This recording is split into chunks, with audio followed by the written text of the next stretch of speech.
Here is something most people over 50 have never done in their life. Not because it is hard, because nobody ever taught it to them.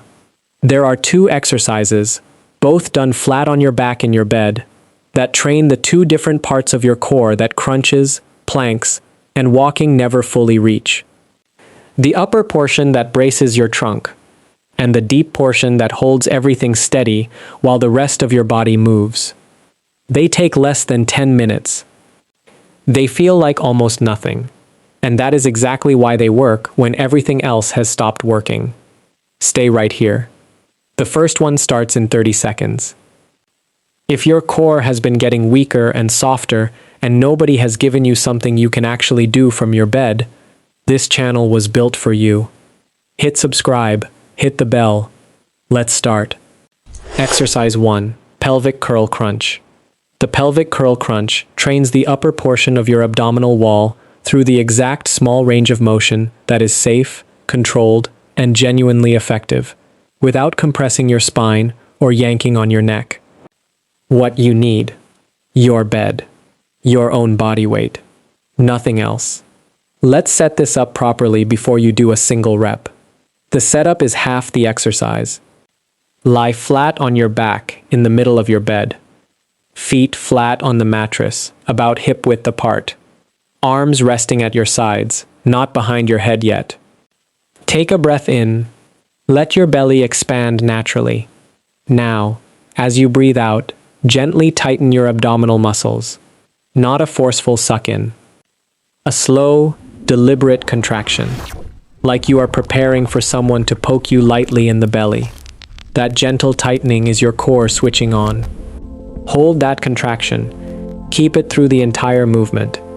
Now bring both hands to rest lightly on your thighs, or keep arms at your sides, whichever feels more natural. The movement. Keeping your lower back in gentle contact with the mattress, slowly curl your head and shoulders up and forward, just a few inches. Your shoulder blades may just barely lift off the bed. That is far enough. You are not doing a sit-up. You are not trying to reach your knees.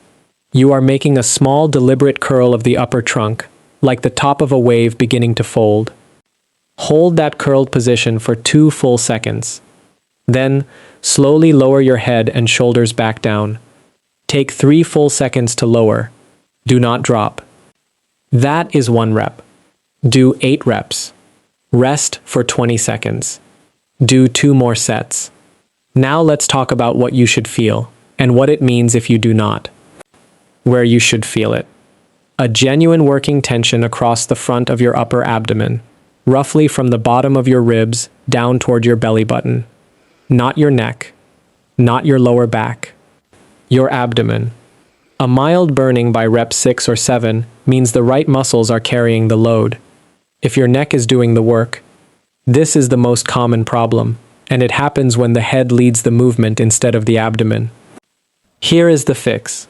Before you curl, press your tongue lightly to the roof of your mouth. That small action naturally recruits the deep neck muscles and takes the strain off the surface ones. Your chin should stay a fist width away from your chest throughout. If the chin is pressed down onto the chest, you have curled too far. If you feel nothing in the abdomen, the contraction before the curl is missing. Go back and do it. Before the head moves at all, breathe out, tighten the belly, hold that tightening, then begin the curl from that contracted position. The curl without the pre-contraction is just moving your head. The curl with the pre-contraction is training your core. If lifting your head and shoulders is uncomfortable, make the movement smaller. Much smaller. You can gain genuine core activation from a very slight forward tilt of the head, with the abdominals already contracted. The curl does not need to be large to be effective. Meet your body where it is today. The slow lowering is not a bonus. It is half the training. Research published in the Journal of Orthopedic and Sports Physical Therapy confirms that the eccentric phase, the slow, resisted lowering of abdominal exercises, produces equivalent or greater muscle activation than the lifting phase. 3 seconds down. Every rep. The lowering is not the rest between reps. It is the second half of the rep, After your 3 sets, lie flat. Rest your hands on your upper belly. Notice if there is a warmth or a mild tiredness from the lower ribs down to the belly button. That is the right place. That is the right feeling.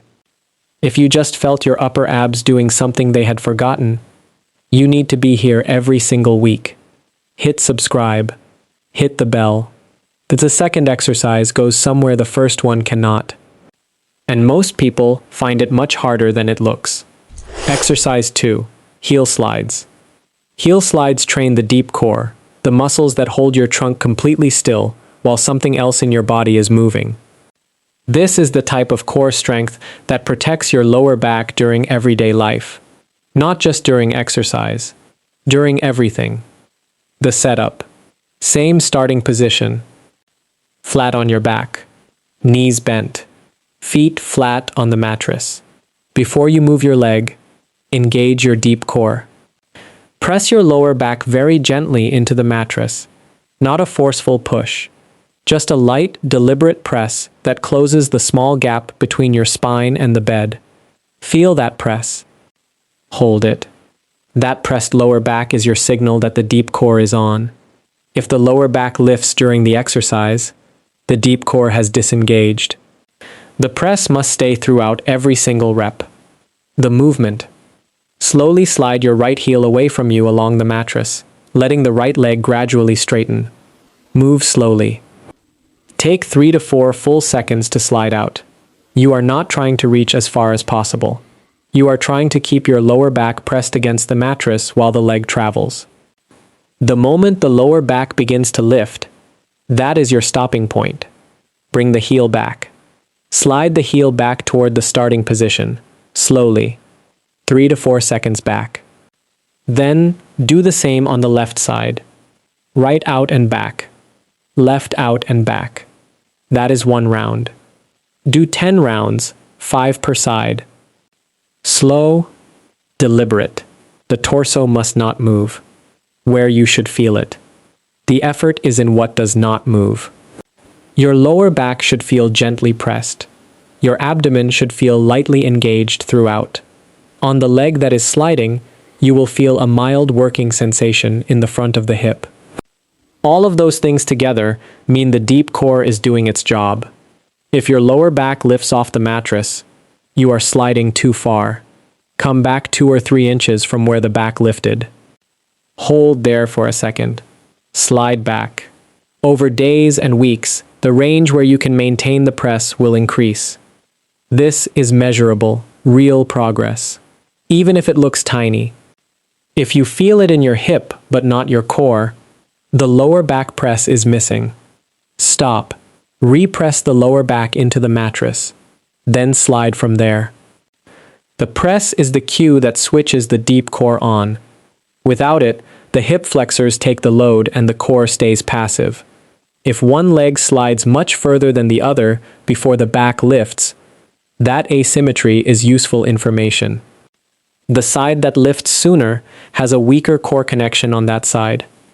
Do not try to force the weaker side to match. Work both sides evenly. The gap narrows over time. The speed is the whole point. Sliding quickly removes the challenge entirely. The deep core only has to stabilize when the movement is slow enough to give it time to respond. 4 seconds out. 4 seconds back. That pace is not relaxing. That pace is the workout. Before the expectation reset, drop a comment right now. Tell me 3 things. How old are you? What state are you watching from? And which was harder, the pelvic curl crunch or the heel slides? I read every single comment. Your answer this week is shaping what I make for you next week. Let me be completely honest with you about these 2 exercises. They look easy. They are not. And they do not look like anything is happening. A great deal is happening. After your first session, your upper abdomen and your deep core just worked in a coordinated way they probably have not in a long time. Tomorrow, you may feel a mild tiredness in your belly. Not your neck, not your back, your belly. That location tells you everything worked correctly. After 1 week of doing both exercises every day, the pre-contraction before the curl will feel more natural. The lower back press before the heel slide will feel more automatic. Your body is beginning to remember how to sequence these movements, which is how the core is supposed to activate, not when you tell it to, automatically. After 2 to 3 weeks, people begin to notice the core engaging in daily moments, sitting up from the couch, reaching for something overhead, catching themselves from losing balance. The exercises are transferring into life. That is exactly the point. After a month, the lower back that may have been aching from a weak, uninvolved core begins to quieten. The abdomen that used to feel soft and unsupported begins to feel present, like it is contributing to the effort of being upright and moving through the day. 2 exercises. Flat on your back, 10 minutes. That is the whole program. Are you going to do both of these tonight, right in your bed, before you turn the light off? Or have you already done them with me and felt something working that had gone quiet? Tell me in the comments. I read every one. If this gave you something real, please hit like. 1 second of your time puts this in front of other Americans over 50 who are still looking for a core exercise they can actually do without getting on the floor. Subscribe. Every week, honest, simple, and built for the body you actually have after 50. Your core has not left. It has just been waiting for the right conversation.